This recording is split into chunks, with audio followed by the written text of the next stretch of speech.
The UCLA Professional Program in Acting for the Camera is a graduate-level, competitive admission, non-degree program that begins each fall.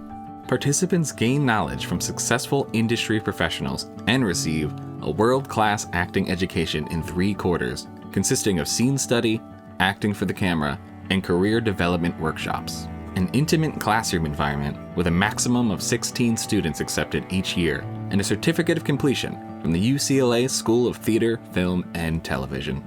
Students are encouraged to apply early for this life-changing program. Just Google UCLA Professional Programs. You'll find us.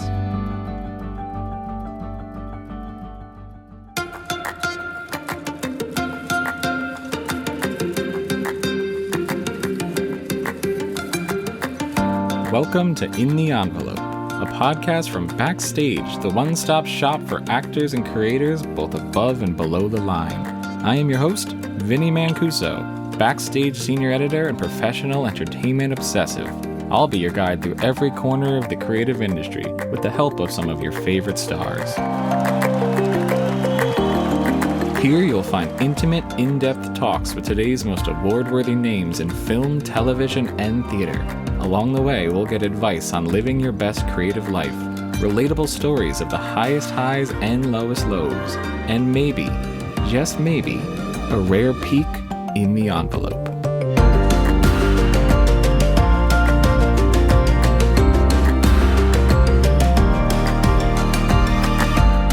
I just didn't want to get found out. And I won't call it a fear, but more of an expectation that someone's going to walk in the room any second and say, Fraser, get back in the dish pit, hand me a towel. Because I know how wanting this profession can make people become. And it can really change your brain chemistry to turn you into a different person. Welcome to In the Envelope, the Actors Podcast. I am your host, Backstage Senior Editor Vinnie Mancuso, and as a true child of the 90s, it brings me nothing but joy to let you know that joining us today is the one and only Brendan Fraser.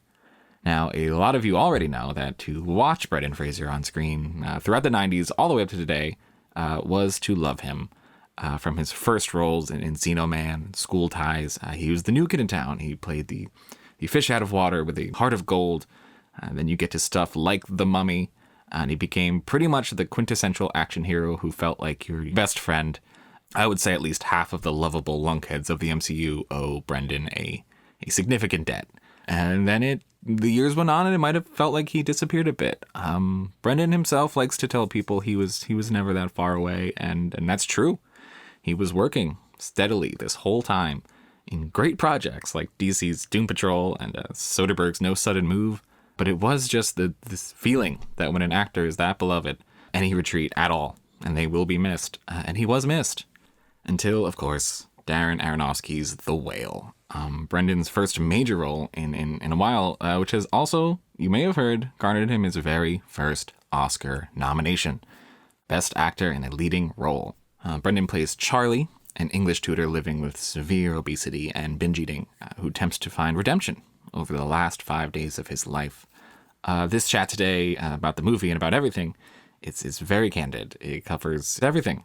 How he fell in love with acting, how acting fell in love with him, the time in between, how he came back, what he was thinking for this role, and how he's changed as an actor and as a person now that he is quote-unquote back. Let's get right into it. Here is Brendan Fraser.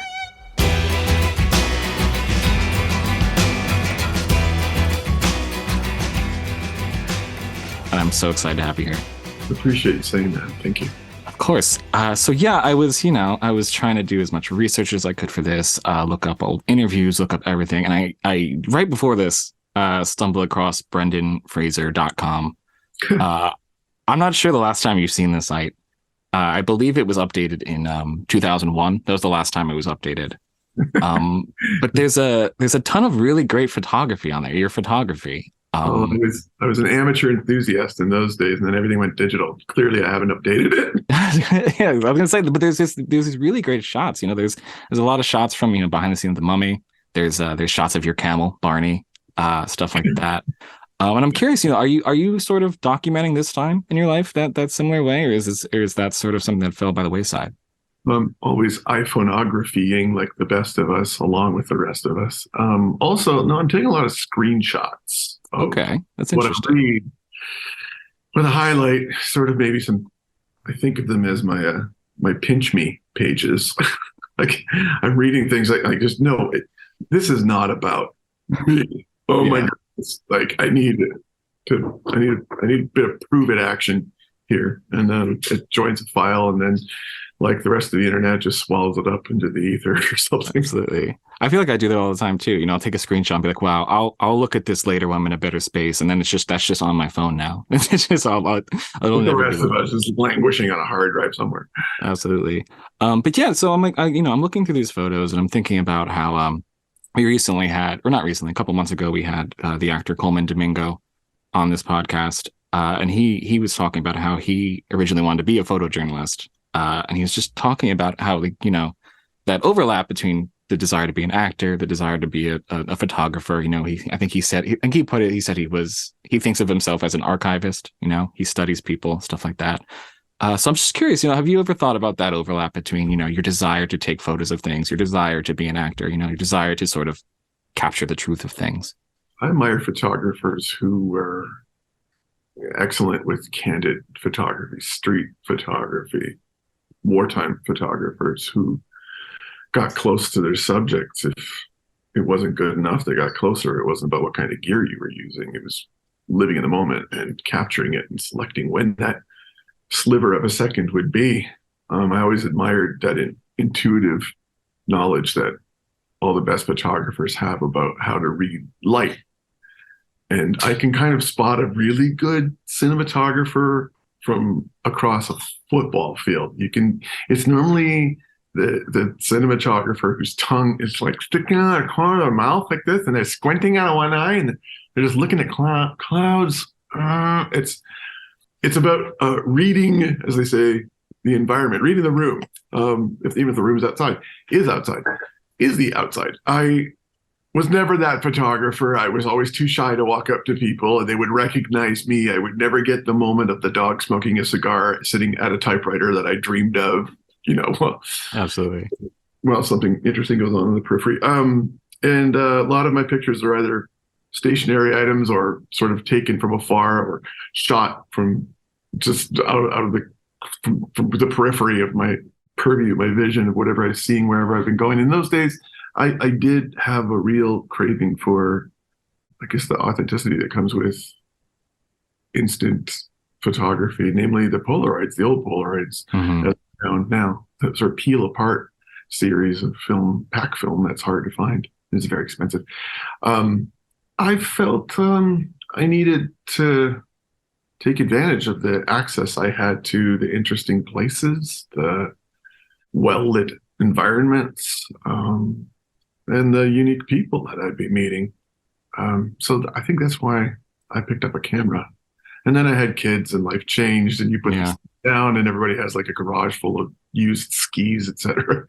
But in my case, there's some really cool old gear on the shelves. I haven't written it off. I'll come back to it again. Yeah. I mean, it's funny. It's kind of like, before that screenshotting was a thing, that was how you screenshotted life. You had to capture it somehow.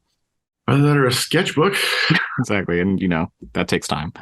But this website, I will eventually get off of this website, I promise, but it was very fascinating to me, and it had a very interesting sort of bio of your life. It was stuff that I didn't quite know about you, and it specifically mentioned this West End matinee of the musical Oliver you attended as a child, that sparked something in you. So I'm curious, from this vantage point, what you remember about that, what that changed in you, anything you can tell me. I saw many plays when I was a kid at that age. We lived in Europe. Our family was itinerant in a way. Every 3-4 years, we moved somewhere new. My father's work was then with Tourism Canada, which meant a lot of, starting over and reinventing yourself and finding yourself in new places. I would later realize it stands to reason that makes sense if you're going to pursue a career in make believe in a way of speaking, you're reinventing yourself all the time in new places with new environments. And when you make a movie or do a play, this sort of disparate family of gypsies come together and create something, and best intentions or otherwise we go our separate way, but there's something to stand for it afterwards. I think when I saw that play as a kid, I understood that I knew I'd seen the movie of Oliver Twist, but it was come to life for me in a magic giant toy box as presented as only you can see in the West End. I remember the stage pieces were all on rollers, and there was a giant gyroscopic gimbal that must have made the stage turnaround like giant Lazy Susan, I guess.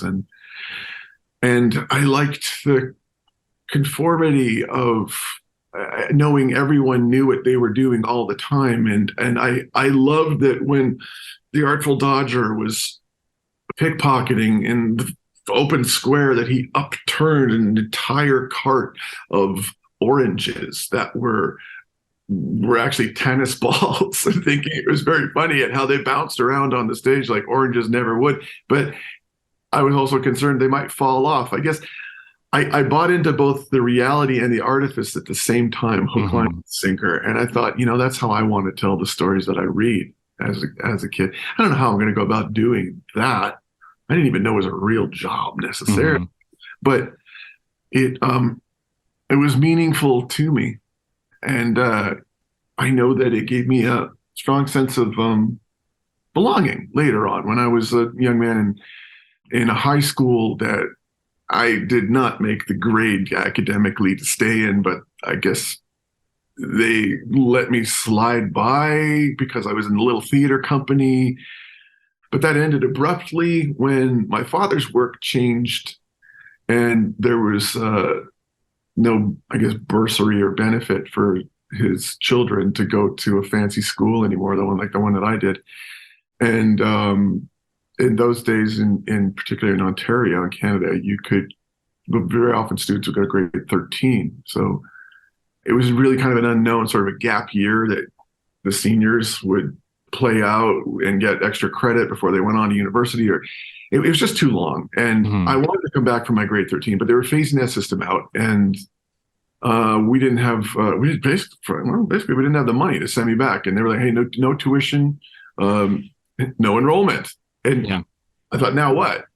I was 17, had that keen interest that I had before, definitely a sense of longing to belong, and not impulsively, but in a way of feeling like I was fulfilling something I'd be getting around to doing later anyway, that I've been putting off, and that is auditioning, making a big step forward to make a choice that you do when you're a young person. I had to do it right away, and it was on a Labor Day weekend before I got the last audition for Cornish College of the Arts in Seattle, which was a conservatory program, and they offered a BFA in 4 years. They let me in. I didn't know I was in until the following Tuesday morning. When I called the enrollment office and told them my name, they said, yeah, you should get here now. It's orientation. Oh, okay, I'm coming. Yeah. The first thing, of course, they said was, how are you going to pay for this? The most important question. Yeah, that makes sense. Yeah, the bottom line. But, when you're sort of, as you are continuing on, figuring out how you are going to be a part of this world, and you're getting to different mediums, you're starting to do films, you're starting to appear on camera. What is the difference there between that first thing you connected with at the theater, which is that, that connection, that immediate connection with the audience? How did it change for you once you were like, oh, now I'm on camera? I think that's the operative word, is that immediate connection. It's kind of like the photography. I wanted the image now. I wanted to see, I wanted to capture something I could have and hold, and that could be an action that could be taken spontaneously. And the difference between stage and screen, they're worlds apart, but so much the same. And naturally, it's about size. If you're painting with a 10-inch brush on a wall the size of a mural, that's probably more of a theatrical sort of image that you're creating. If you're sculpting it with something tiny and small, it's more focused and concise, and it's more of a different medium, like film, honestly. So I think it just, as a medium, I think that's the difference in the different energies of each way of telling stories through performance picture and sound, but it was never lost on me that the practicality of, frankly, needing to earn a living comes from less from treading the boards and more from doing toothpaste commercials at that age, or whatever you get your hands on. So while I had earned a place to go for a graduate study, and I had chosen, it was SMU in Texas. I had a scholarship, a full tilt. My instructors were, some of them were still there. IMP designed a building. I wanted to go there. So I passed through Los Angeles in my plan to check out what this pilot season was about. And I knew that wasn't flying around about. It wasn't about flying around in an airplane. It was a test run of sort.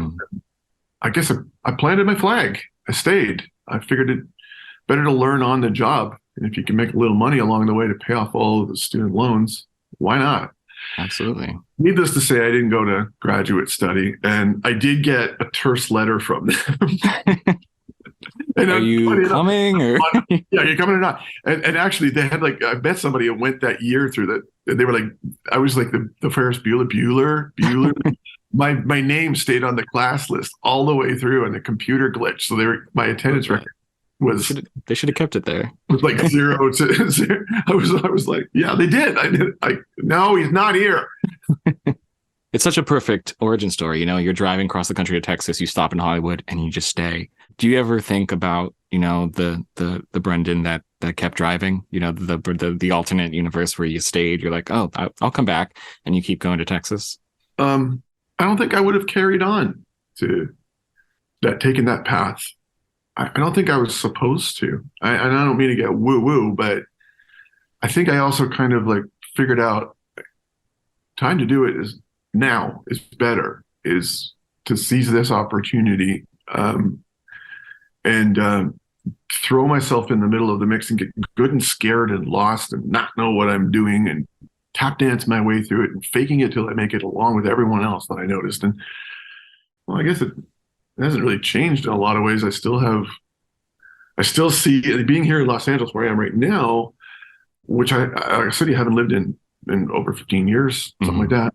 Few visits. It's really stayed the same and changed a lot all at once, but I still feel an affinity for this town, especially at this time of year, because it's when I arrived 32 years ago. And often I would go and sit on the beach at Will Rogers State Park in the sand where it was very cold and damp and stare at the waves and do that sort of romantic thing of what am I going to do with my life? And I didn't get any answers. And I feel like it was the beginning of a change and a threshold all at once. And it makes me feel a sense of accomplishment and nostalgia, and as if time hasn't gone anywhere at all fast in my life. And if it's the day before yesterday, and it'll be tomorrow, because I'll feel the same way about it. Yeah. I think it made sense that I went into my career with this, I don't know if it's a demeanor or an attitude or dare I say ignorance. I was definitely naive, that's for sure. And maybe that came across because it would have seemed that I played a lot of fish out of water stories. Their element, yeah. The new guy in town, just trying to fit in, goes along to get along, wants to belong. The guy in school ties. He made some sacrifices, personal ones, but he learned a lesson as a result. Be yourself. But he had his nose pressed up against the glass. He wanted to be a part of what was behind it, But it came at a cost, and all of these parallels weren't lost on me. And I guess I just didn't want to get found out. And that I won't call it a fear or anything, but more of an expectation that someone's going to walk in the room any second and say, Fraser, get back in the dish pit, hand me a towel right in the face. Because I know how how wanting this profession can make people become, and it can really change your brain chemistry to turn you into a different person that you maybe weren't anticipating. And I wanted to make sure that I had a strong sense of identity, and that always came from feeling like I was comfortable in my own skin, the way that I felt when I was a kid, going somewhere new all the time. Applications are now available for UCLA School of Theater, Film, and Television's professional program in directing. Taught by UCLA TFT faculty and over 20 notable industry guests covering their topic of expertise, this graduate-level certificate program provides an intensive overview of the creative and professional responsibilities needed to launch and sustain a career in directing for contemporary film and television. The program meets for 38 weeknights over a 10-week period each summer. Spots are limited, admission is competitive. For more information, just Google UCLA Professional Programs. I was watching the Actors Roundtable you did, alongside everybody, and you said this thing about, knowing that you had to get back to that hunger that you had to tell stories. What was it that made you know that? Is it something you recognize? Is it something you can even pinpoint, or is it just, I got to get back to this thing? First off, I was never that far away. Yeah, absolutely. And I just say that because I've been very lucky to have worked consistently since the time I was that guy that showed up here in town, sat on the beach and wondered what next, what now. A lot happened, and it was a blur on many occasions. Life has a way of getting in the way. I had kids. That reoriented all my priorities. Gave me a context for why I'm running around chasing my ass off all the time doing this job, and it made me reevaluate some of the choices I needed to make.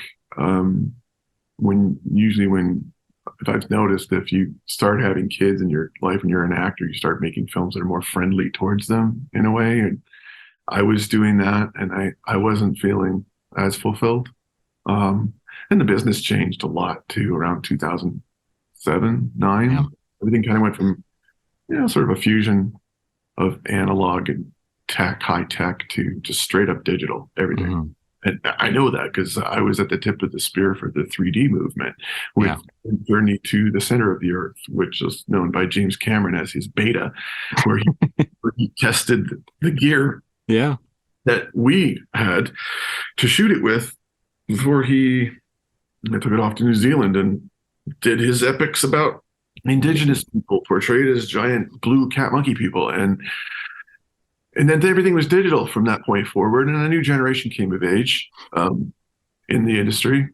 And I started working in less frequently, and because of the accustomed dips and nodes that you go through in the pattern of any career, really, I'm pretty sure, I always felt like mine was on the ascendancy, although it was kind of going up and down.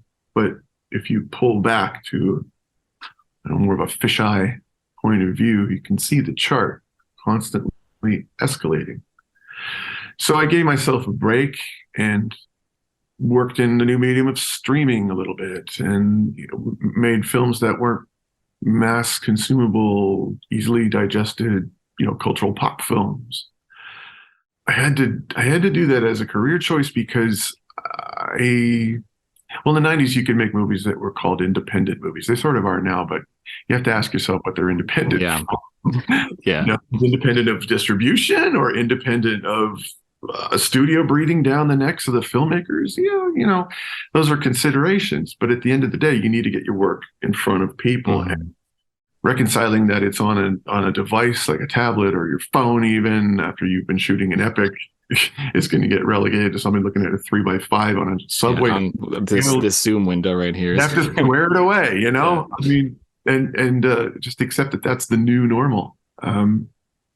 how do we inspire this word salad journey of mine? I'm telling you. Sure, but we got there.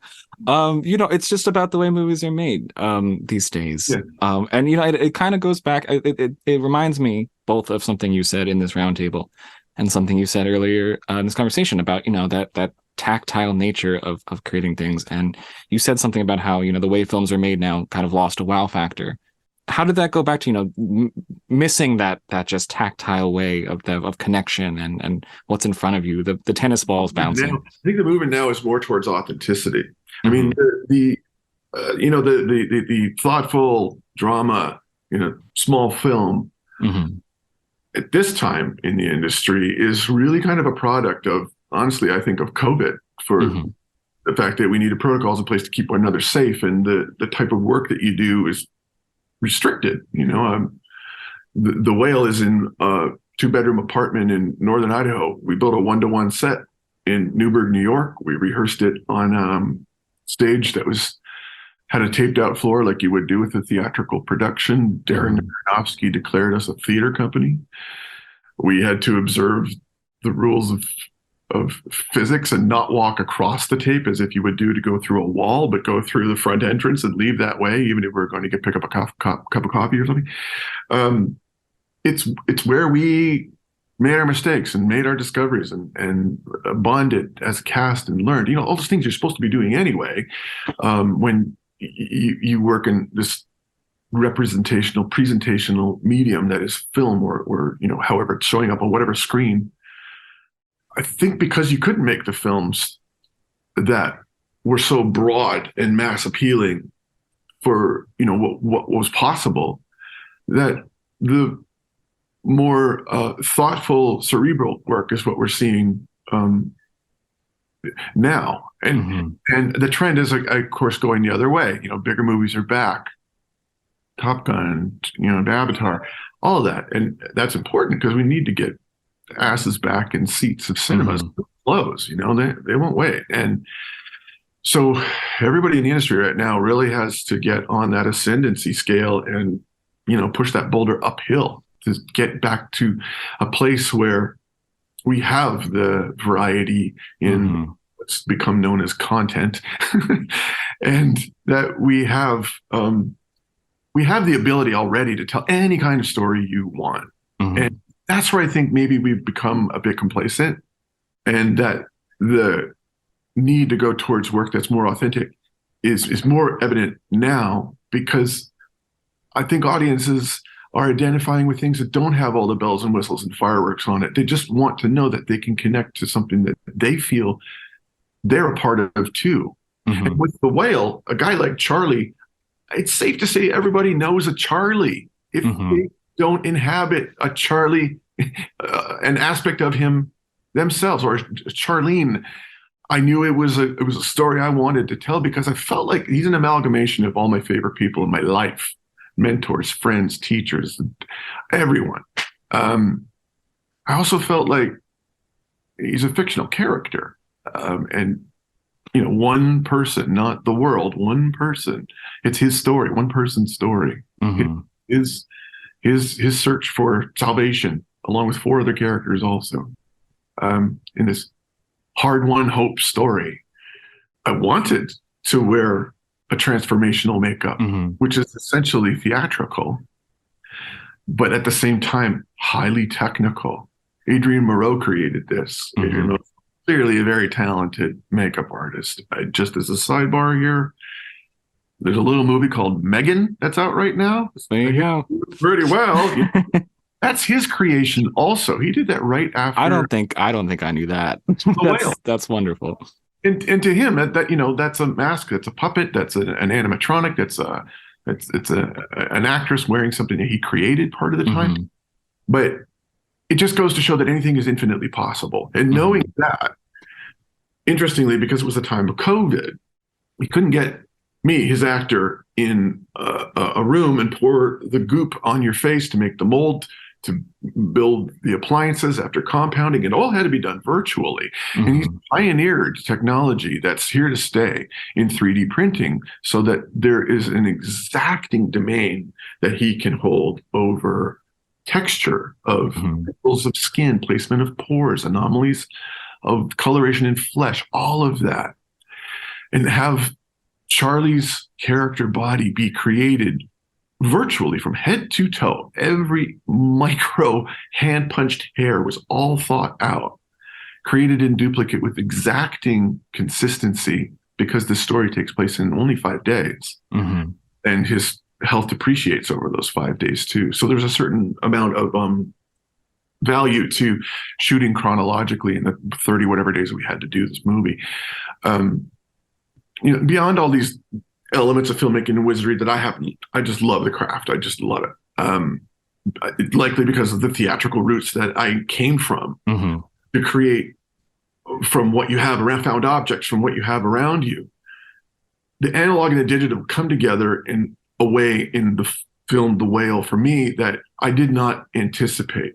I mean, Charlie could have had been a creation such as a murder robot, Yeah. Yeah. for instance, but he wasn't. He was a Well, man. there has to be I think that it works so well because you're in that creation, Because he's a human being. Yeah. And so often the makeups that we've seen when creating a person who lives with a larger body have been in service of some sort of dumb one-note joke or Mr. Creosote. Okay, it's funny when I was 14, but we're beyond that now. That's making a statement that's more about a cheap shot or putting quotation marks around a character to just vilify them for a lazy reason. And that's everything that we saw when making this we were not going to do. The creation of Charlie's character body had to obey physics and gravity. It was cumbersome, believe me. There was a 5-point harness in there to distribute all the weight that I carried. And it was hundreds of pounds sometimes, depending on the shot. And it affected the way that I moved. It affected the way I felt, affected the way I could breathe, all in service of bringing what life you can to this guy whose time is very limited. And each breath counts. I wanted to get on board with this project in particular for all those reasons. And also because it was to be directed by Darren Aronofsky, a world-class filmmaker who I had admired, and in a way I think came of age in a parallel industry experience at the same time, although we did not know one another. And when we did meet in January of 2020 in New York, freezing cold, I knew very little about The Whale apart from what the word on the street was. Darren's going to make a movie and he wants to talk to you. Yes, I'll take that meeting. Absolutely. Also wondering why me? Are you wanting to meet with me? I thought I was done in everyone's perception of me. And he told me, I don't know how to word it, but he gave me the impression that he needed an actor who everyone felt that they already kind of knew, but wanted to see again, but would need to pay a lot of attention to in a new way, not according to what they thought formerly of them. And without punching my hand in the air, I knew that's why he called me in, because it's me. And on top of that, Sam Hunter wrote a play called The Whale that was produced 12 years ago at New Horizons, awards winning. Hundreds of productions have been done of it since then. And he adapted his own screenplay for the screen, his own stage play for the screen. I mean, first time screenwriter, out of his own work. That was bungled, but you know what I mean. And he's clearly very talented and has ideas of substance that are evocative and eye-opening and personal. It's part of the lived experience that he has had.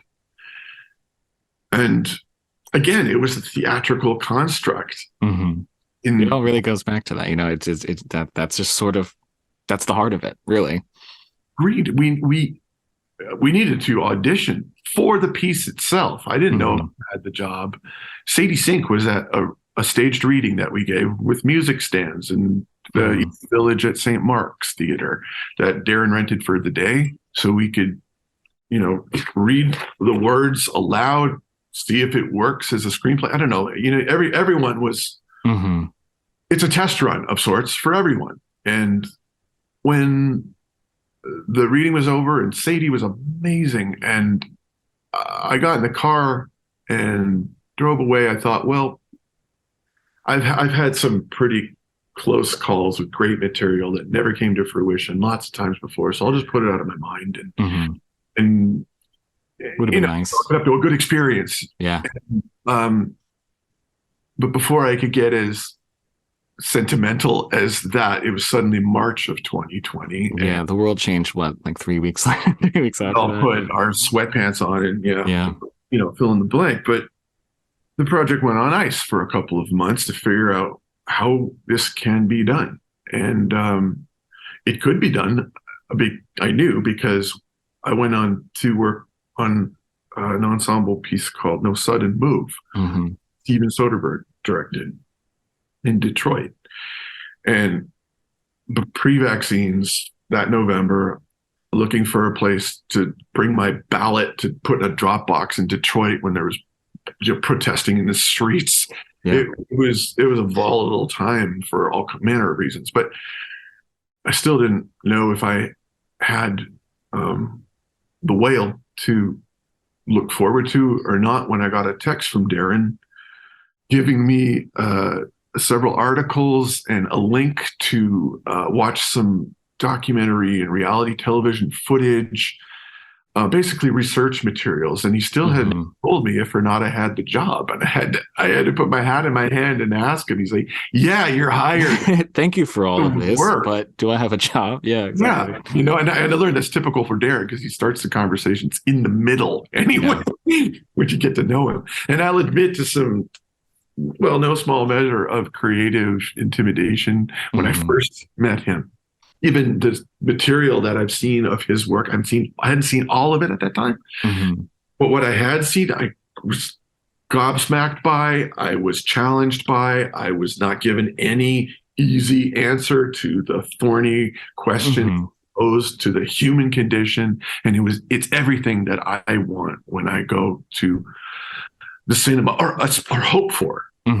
You want to be moved. You want to be taken somewhere. And it's why we do that, to get out of reality. And I could do that in a 2-bedroom apartment in a story about a man who's having certain regrets about choices he's made in his life, who finds himself in a very unhealthy state, complicated reasons having to do with his life's choices about who to partner with and a child that will never be able to understand.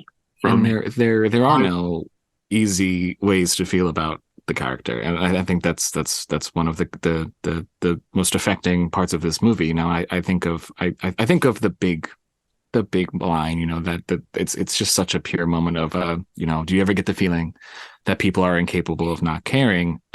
It's a gorgeous line, but somebody who might be a cynic, they're like, I have a problem. I don't know if I believe that, but your character, your performance, you believe it so much that it makes you believe something that you might not even agree with. Charlie's superpower, if he had one of his, DC character or something like that, would be to bring out the good in others. That's his power. Tragically, he can't do that for himself.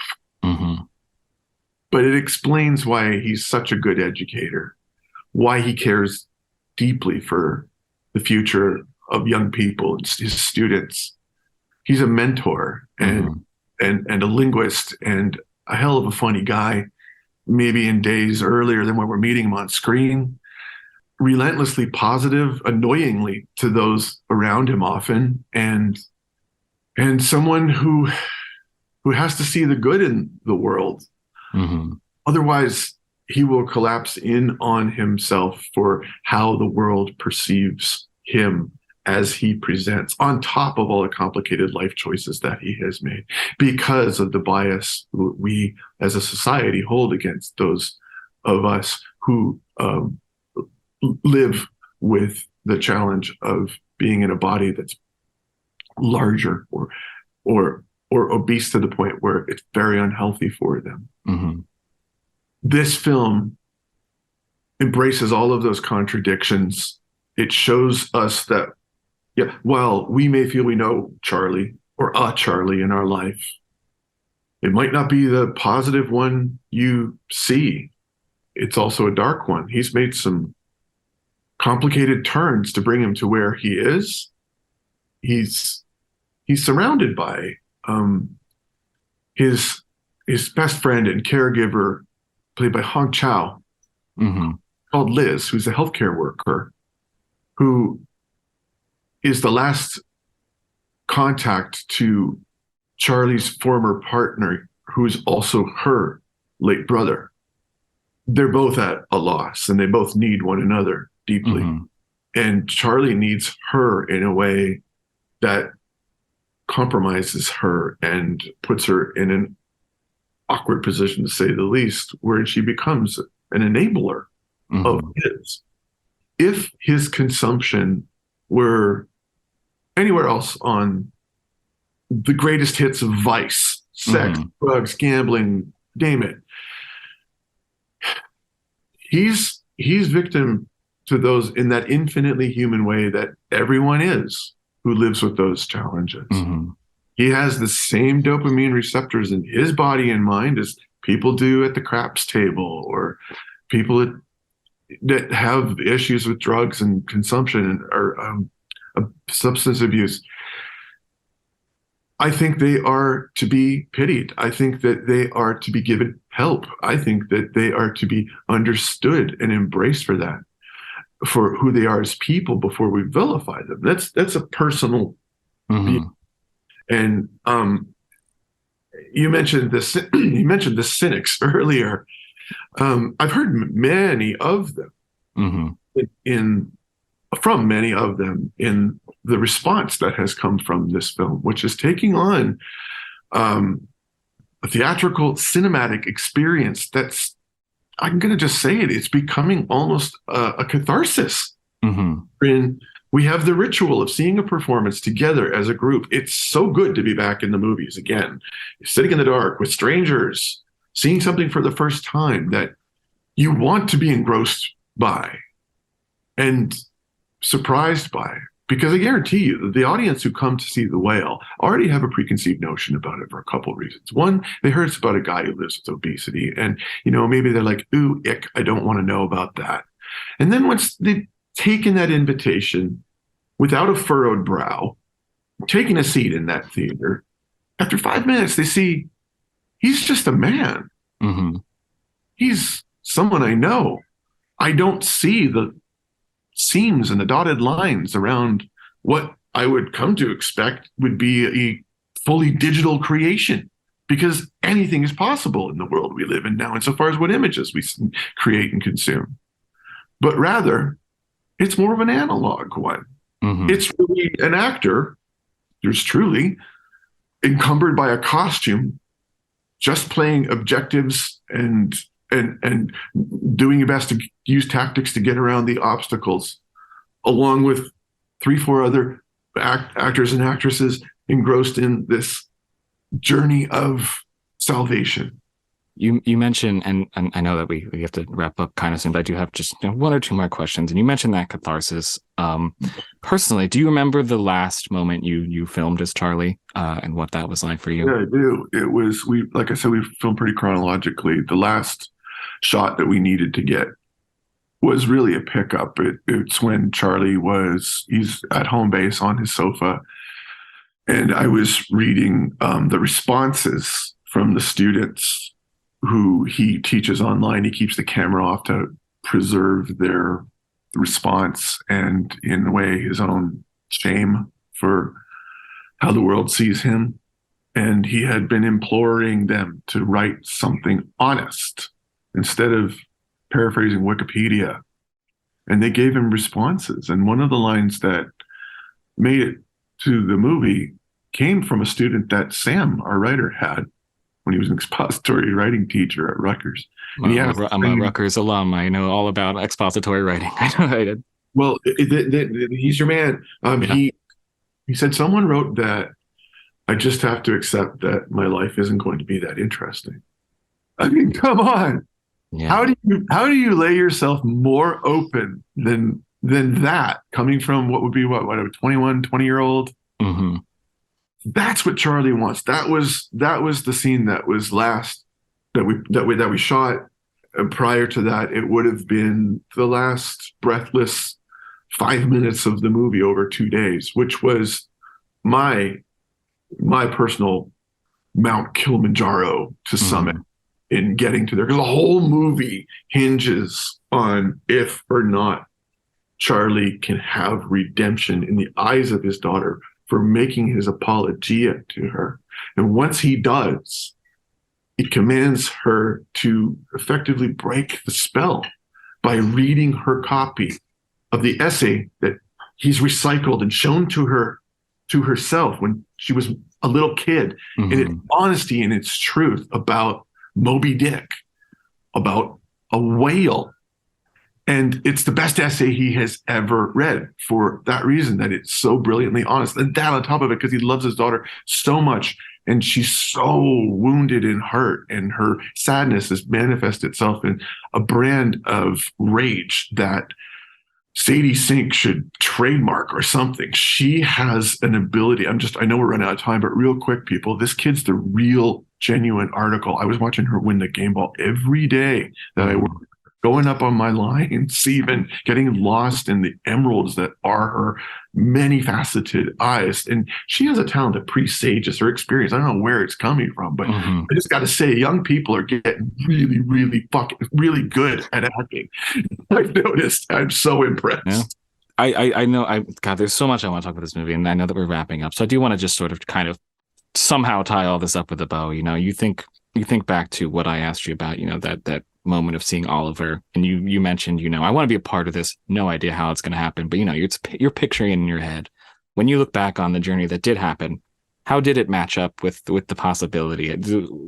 What happened that you thought would happen? What happened that you didn't think? How did those two, reality and dream, match up for you?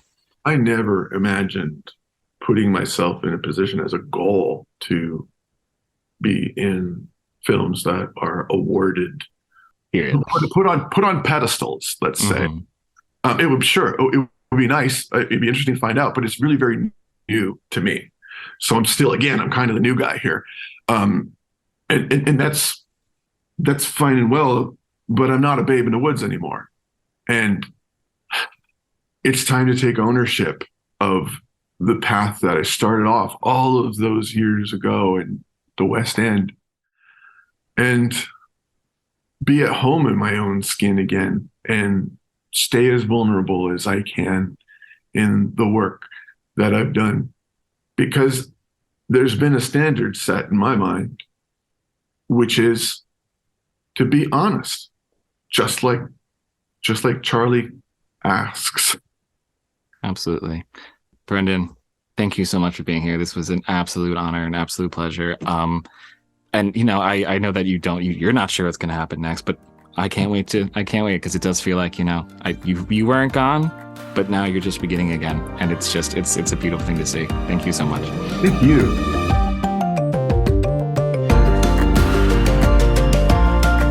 Thanks, as always, to our brilliant producer, Jamie Muffett, and to the whole team at Backstage. Samantha Sherlock, Mark Stinson, Caitlin Watkins, and of course, Casey Howe. Visit Backstage.com, and don't forget, you can subscribe to Backstage with code ENVELOPE at checkout for a free trial. 100% free, you simply cannot beat that. For more exclusive content, find us on Facebook and Twitter at In the Envelope, and subscribe, share, and leave a comment. Who should we interview next? Let us know. Thanks for tuning in. We'll see you next time for another peek in the envelope.